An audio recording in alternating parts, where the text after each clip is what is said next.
What's up, y'all? Toya here, and I am back with another video for y'all. Before we get into the video, make sure you guys leave a like, subscribe, and hit that notification bell. Alright, y'all, so the idea of working for yourself is a dream that a lot of us have.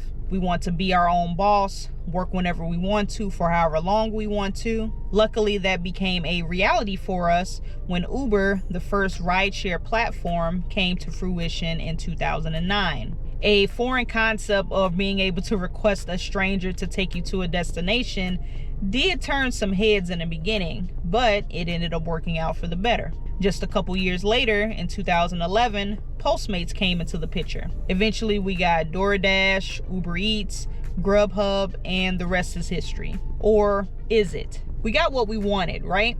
Well, technically yes, but there's a lot more to it. As I was searching for the dates of when these apps debuted, I couldn't help but notice that this market is still fairly young. Some of the more popular apps are barely 10 years old, and I'm thinking to myself like, man, I graduated college just about 10 years ago. But even though this industry is still fairly new, a lot has changed since the beginning. Apps that were originally created for convenience to help the busy person have turned money hungry, trying to squeeze every single cent out of you. And this is done blatantly in your face, and you may or may not realize it. They play with your mind, they play with your emotions, all for the dollar. And this is with the drivers and on the customer side. So how do they do it? Let's talk about it. So this topic is going to end up being a two-parter. We're going to discuss the driver and the customer perspective. So today we're going to start with the drivers. And let's use DoorDash as an example. They're one of the juggernauts of the delivery apps and probably the biggest culprit. For starters, DoorDash has had a number of lawsuits and settlements over the years. The reasons being stealing tips, hidden fees, driver misclassification, the list goes on. And I'm pretty sure that there's going to be more lawsuits in the future. Now, these lawsuits are when these apps are caught and they settle. But what about some of the practices that they're still using to this day? In the early days of my channel, I did an experiment with the DoorDash app. There was a rumor going around stating that DoorDash would pretty much cut you off if you earned too much money. If you reached a certain hourly rate, DoorDash would pause your account on the back end, making it seem like you were still looking for offers when you weren't. I tried it for myself and it seemed to be true. There were multiple times when I was waiting in a super busy area for 15-20 minutes and nothing. I didn't get anything until my hour reset. And why is that? Do the apps not want us to make as much money as possible? Kind of seems that way, doesn't it? What about when they try to bait you with orders? Maybe trying to take you to a certain area or to a different zone. And that area that you end up might be slower and you might not get any offers until you get back into your zone. What about how they stack orders to make it seem like it's an order worth taking? Manipulating the pay so they can save money. Instead of two separate orders paying $10 each, they will go and bundle those together and say, hey, we'll pay you 15 bucks. They save $5 off the top. And how many times do you think that happens throughout the day? They are saving a ton of money. What about those total could be higher offers? Essentially gambling with your money. Do I get an extra $25 or do I get an extra 50 cents? And if you end up being on the lower end, well, you just took a low-paying order for no reward. And I bet if you knew that total up front, you probably never would have took that order in the first place, right?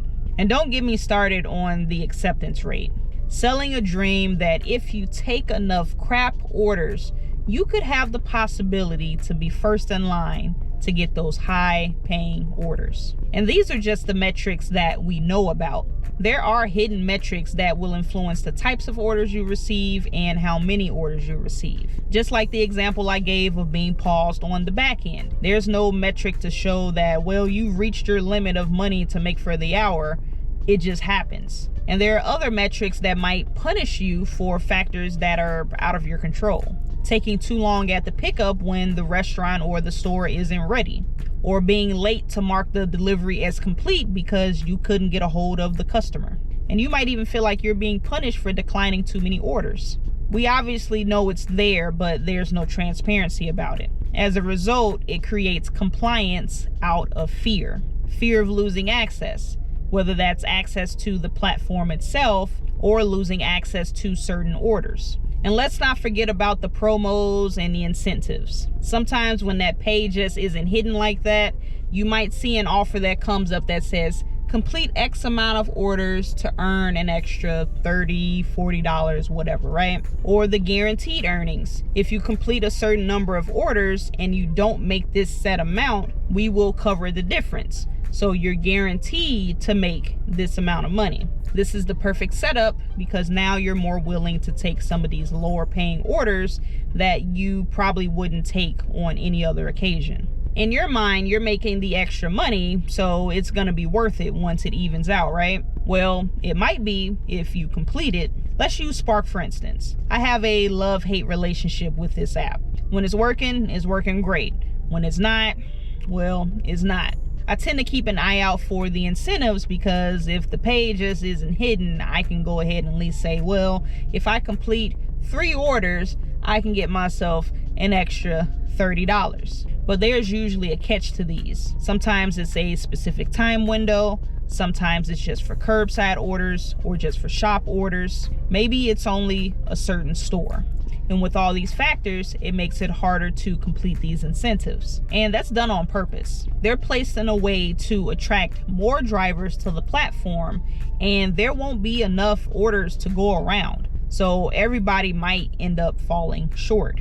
How many times have you been trying to complete an incentive or a promo and you were this close and it seems like all the orders just went ghost? No more orders or nothing that's really worth taking, and you can't complete your promo. You can't complete your incentive. So you end up doing all of that work, taking all these low paying offers for nothing. Now, all of these practices that I mentioned, you know, they are made to play with your mind. They're made to play with your emotions. And if you are not prepared, they will trap you. All it is just an algorithm that monitors your habits. It makes adjustments based off of how you work. And like I said, it tries to trap you. And this is the same algorithm that's supposed to be in place for efficiency and provide the best customer satisfaction. But it's at the cost of the driver. As I've discussed in recent videos, a lot of these apps, they can get away with these things because there's no regulation. And it seems that things are just continuing to get worse and worse. As I stated before, most of these tactics, they're blatant. They're right in your face. But there are others that are more subtle, not too noticeable until you start paying attention. Are you falling for these? I know I have. We all have. But being aware of these practices doesn't necessarily mean that you have to avoid them, because it's part of the game of being a gig worker. You roll the dice and you see what you get. But knowing how to notice these things, different trends, different patterns, it will help you become a more efficient gig worker. Not giving into desperation and controlling your emotions is key. And keep in mind, this is just on the driver's side. We haven't even touched on how they manipulate the customers, and we'll get into that in part 2.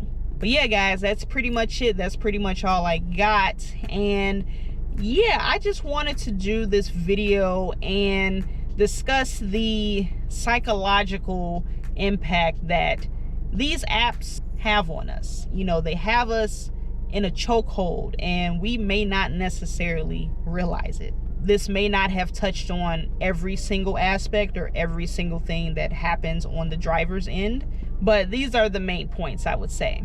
And like I said, just being aware that it's happening, you know, that's going to help you become more efficient as a gig worker. You know, not falling for some of these silly traps. You know, there might be some incentives and promos that actually do make sense. You know, my last run that I did on Spark, it was 4th of July. And I took full advantage of the incentive that they had. They said you can get an extra $7 per order between, I think it was like 6 and 8 something, I forget. And I took advantage. And I made $120 some before, I think like 9:30. But it's all about recognizing what's in front of you and not letting the apps take advantage of you. You take advantage of the apps. You make the money off of them, not let them make money off of you. But yeah, like I said, this is part 1. Part 2 is going to be coming soon. We're going to be talking about the customer side next. So stay tuned for that video. But let me know what you guys think of part 1. Is there anything else that you would like to add as a driver? Anything else that's kind of shady that you've noticed? Just let me know in the comments. Now, before I go, I have to remind you guys to leave a like, subscribe, and hit that notification bell so you do not miss a video. But I'm gonna go ahead and get up out of here, guys. I hope you guys enjoyed this video. I'm gonna catch you guys on the next one. And as always, stay safe out there and keep grinding.